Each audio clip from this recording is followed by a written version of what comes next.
មានកន្លែងមួយនៅចំកណ្ដាលតំបន់ភ្នំនិងព្រៃដ៏ធំរបស់អាមេរិកខាងជើង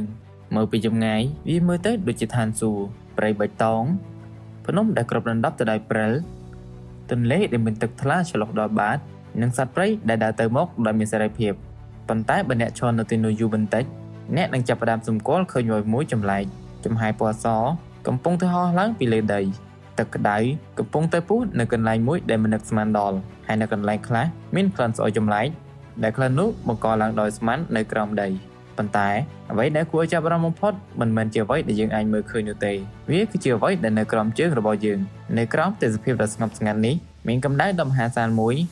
ដែលកំពុងតែមានសកម្មភាពនៅខាងក្រោមផ្ទៃដីកម្ដៅដែលអាចបង្កើតបានជាទឹកក្តៅចំហាយក្តៅនិងការផ្ទុះទឹកដ៏ក្តៅពីក្រោមផ្ទៃដីតើមានអ្វីកំពុងតែកើតឡើងនៅទីនេះហេតុអ្វីបានជាផែនដីមានកន្លែងមួយនេះដែលវាមើលទៅដូចជាផែនដីកំពុងតែដកដង្ហើមនេះគឺជារឿងរបស់ Yellowstone National Park បើសិនជាបងប្អូនជាអ្នកដែលចូលចិត្តស្វែងយល់ពីអាថ៌កំបាំងរបស់ពិភពលោកសូមបងប្អូនចុច Subscribe និងចុចសញ្ញារូបកណ្ដឹងដើម្បីចូលរួមជាមួយនឹងអ្នករុករកហើយយើងនឹងធ្វើដំណើរទៅស្វែងយល់ពីអាថ៌កំបាំងរបស់ពិភពលោកទាំងអស់គ្នាស្រមៃថាអ្នកកំពុងតែធ្វើដំណើរចូលទៅកាន់ Yellowstone នៅពេលព្រឹកព្រលឹមខ្យល់ត្រជាក់ប៉ះមុខរបស់អ្នកហើយនៅជុំវិញខ្លួនមានតែព្រៃភ្នំនិងសំឡេងខ្យល់បក់កាលដើមឈើនៅកន្លែងខ្លះអ្នកអាចឃើញសត្វ Bison ដើរយឺតៗកាត់វាលស្មៅអ្វីៗមើលទៅដូចជាស្ងប់ស្ងាត់ប៉ុន្តែបន្ទាប់ពីអ្នកធ្វើដំណើរទៅមុខទេសភាពចាប់ផ្ដើមផ្លាស់ប្ដូរអ្នកបានឃើញចំហាយពណ៌សហោះឡើងពីលើដីអ្នកនឹងឮសំឡេងទឹកក្តៅកំពុងតែពុះពីក្រោមដីខ្លះមានពណ៌ចម្លែកកន្លែងខ្លះមានទឹកពណ៌ខៀវដែលមើលទៅដូចជាមិនមែនជាទឹកធម្មតានោះទេហើយនៅជុំវិញមានសញ្ញាដែលព្រមានថាអ្នកមិនគួរដើរចេញពីផ្លូវដែលបានកំណត់ឡើយហេតុផលគឺដោយសារតែផ្ទៃដីដែលយើងមើលទៅដូចជារឹងមាំប៉ុន្តែវាអាចលាក់ប្រភពទឹកក្តៅនៅខាងក្រោមការដើរចេញពីផ្លូវដែលបានកំណត់ដោយមិនប្រុងប្រយ័ត្នអាចមានគ្រោះថ្នាក់គ្រប់ពេលវេលាហើយនៅទីនេះភាពស្រស់ស្អាតនិងគ្រោះថ្នាក់គឺវានៅទន្ទឹមគ្នាអ្នកអាចឈរមើលទេសភាពដ៏ស្រស់ស្អាតបំផុតមួយនៅលើផែនដីខណៈពេលដែលនៅក្រោមជើងរបស់អ្នកមានទឹកក្តៅនិងថាមពលភូកុប្បសាស្ត្រកំពុងតែធ្វើការមុនពេលពិភពលោកស្គាល់ឈ្មោះ Yellowstone តំបន់នេះគ្រាន់តែជាផ្នែកមួយនៃធម្មជាតិដ៏ធំល្វឹងល្វើយប៉ុន្តែមនុស្សបានស្គាល់តំបន់នេះយូរណាស់មកហើយជនជាតិដើមអាមេរិកបានធ្វើដំណើរនិងរស់នៅក្នុងតំបន់ជុំវិញនេះអស់រយៈពេលរាប់ពាន់ឆ្នាំពួកគេបានស្គាល់ទន្លេភ្នំប្រភពទឹកក្តៅនិងដីដែលមានបាតុភូតចម្លែកប៉ុន្តែសម្រាប់ពិភពលោកខាងក្រៅ Yellowstone នៅតែជាអាថ៌កំបាំងមួយនៅសតវត្សទី19អ្នករុករកបានចាប់ផ្ដើមនាំយករឿងរ៉ាវពីតំបន់នេះ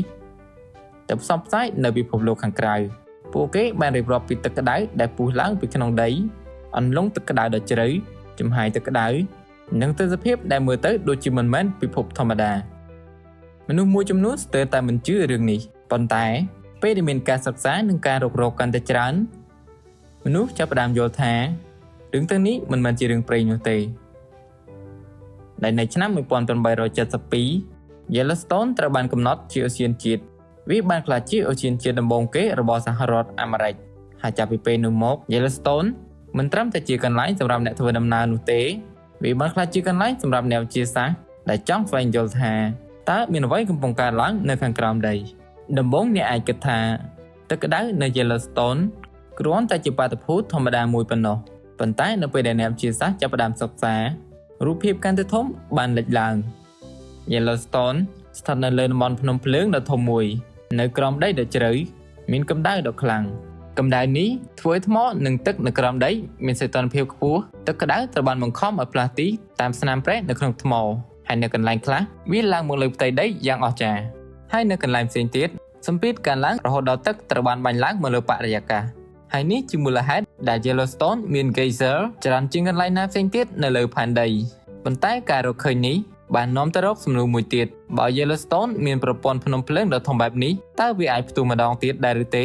នៅក្នុង Yellowstone មានកន្លែងមួយដែលមនុស្សរាប់ពាន់នាក់មកឈររងចាំពួកគេមិនរងចាំសត្វព្រៃនោះទេដោយពួកគេកំពុងតែរងចាំទឹកដែលផ្ទុះឡើងពីក្រោមផ្ទៃដី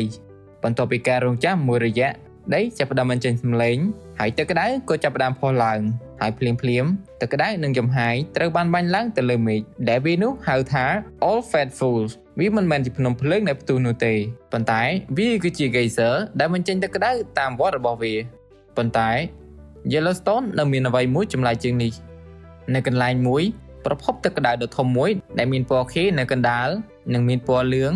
ទឹកក្រូចនិងក្រហមនៅជុំវិញវាមើលទៅហាក់ដូចជាភ្នែកដ៏ធំមួយដែលកំពុងតែសម្លឹងទៅលើមេឃវាត្រូវបានសម្គាល់ថា Grand Prismatic Spring ពណ៌ដ៏អស្ចារ្យទាំងនេះមិនមែនជាពណ៌ដែលមនុស្សដាក់ចូលទៅក្នុងទឹកនោះទេ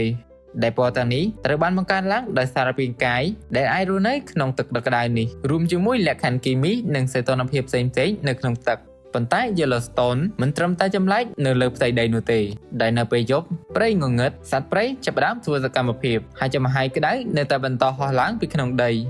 Yellowstone មានប្រព័ន្ធភូមិសាស្ត្រដ៏ស្មុគស្មាញកម្ដៅពីជម្រៅផែនដីបានធ្វើឲ្យទឹកនៅខាងក្រោមផ្ទៃដីឡើងកម្ដៅហើយនៅពេលដែលទឹកឡើងកម្ដៅសម្ពាធក៏កើនឡើងប៉ុន្តែចំណុចដែលគួរឲ្យចាប់អារម្មណ៍គឺ Yellowstone មិនមែនមានតែ geyser នោះទេនៅក្រោមតំបន់នេះមានប្រព័ន្ធភ្នំភ្លើងដ៏ធំមួយដែលអ្នកវិទ្យាសាស្ត្របានរកឃើញពីភស្តុតាងពីការផ្ទុះដ៏ធំពីអតីតកាលដែលការផ្ទុះទាំងនោះបានបង្កើតទម្រង់ភូមិសាស្ត្រដ៏ធំដែលយើងបានឃើញនៅ Yellowstone សប្តាហ៍ថ្ងៃប៉ុន្តែកុំយល់ថា Yellowstone កំពុងតែរាប់ថយក្រោយឈានទៅរកការផ្ទុះដ៏ធំមួយអីការផ្ទុះដ៏ធំបែបនេះគឺកម្រខ្លាំងណាស់ក្នុងការកើតឡើងអ្នកវិទ្យាសាស្ត្រកំពុងតាមដាន Yellowstone ជាប្រចាំដើម្បីស្វែងរកការផ្លាស់ប្ដូរដែលអាចបង្ហាញពីសកម្មភាពភូមិសាស្ត្រខុសធម្មតាដូច្នេះអ្នកវិទ្យាសាស្ត្រអាចពន្យល់បានយ៉ាងច្រើនប៉ុន្តែវាមិនធ្វើឲ្យ Yellowstone ក្លាយជាកន្លែងធម្មតានោះឡើយផ្ទុយទៅវិញវាបានធ្វើឲ្យយើងដឹងថាផែនដីនៅតែជាកន្លែងដែលមានថាមពលដ៏អស្ចារ្យហើយនេះគឺជាអ្វីដែលមនុស្សភាគច្រើនមិនទាន់បានដឹងនៅពេលដែលឮពីថា Yellowstone Super Volcano មនុស្សជាច្រើនតែងត្រមៃថាមានភ្នំភ្លើងដ៏ធំមួយដែលកំពុងតែត្រៀមផ្ទុះមនុស្សតែងតែខ្លាចនៅអ្វីដែលយើងមិនអាចមើលឃើញយើងអាចមើលឃើញភ្នំអាចមើលឃើញទន្លេអាចមើលឃើញសត្វព្រៃប៉ុន្តែយើងមិនអាចមើលឃើញនៅអ្វីដែលកំពុងតែកើតឡើងនៅខាងក្រោមផ្ទៃដីនោះទេហើយវាប្រហែលជានេះហើយជាមូលហេតុដែល Yellowstone ធ្វើឲ្យមនុស្សមានអារម្មណ៍ទាំងភ័យនិងចង់ដឹងព្រោះវាបានរំលឹកយើងថាអ្វីដែលយើងមើលឃើញនៅលើផែនដី